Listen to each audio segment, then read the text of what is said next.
We're going to talk about groups for a little bit, and I'm going to hand this over to Matt as he talks about how to manage your groups and how to be a part of your other groups online.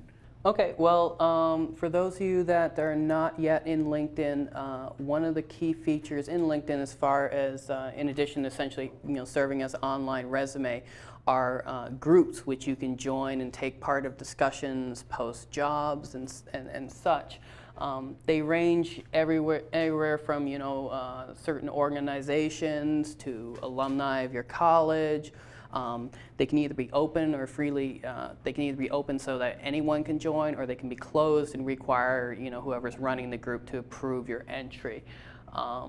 Some of these groups, there's a lot of activity on, and one thing I recommend for each one of the groups after you do join them, whenever anyone posts a new job or a new discussion topic or reply, with each group you can customize the settings on whether you immediately want an email when someone posts a reply, or it can wait till the end of the day and sort of send you a summary of everything that happened that day. So certain groups where there's a lot of activity, it may make sense to switch that so you're not getting bombarded with emails all the time.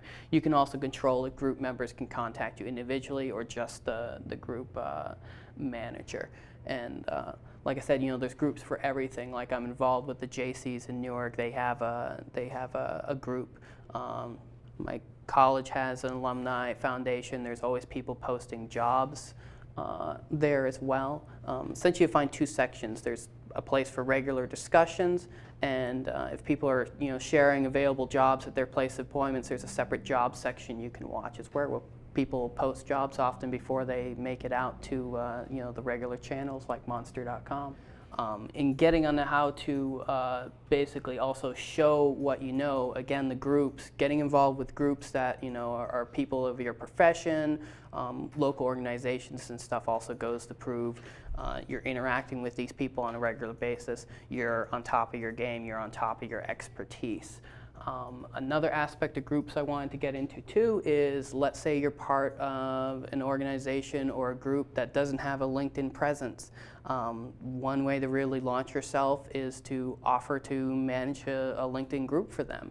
I recently was put in charge of managing the LinkedIn group for our fraternity. We were looking back and seeing that we weren't really doing a good job networking, even though we got some very successful alumni working for Google and Lockheed Martin and all that. We wanted a way to get them all together so people can share available job positions and stuff like that. And once you create a group in LinkedIn, like I said, you can either choose to have it be open, which is good for true networking groups like Big Fish and whatnot in the community there, or a closed networking group if you're something of a fraternal organization, or maybe if you're one of like a multinational large company or something like that.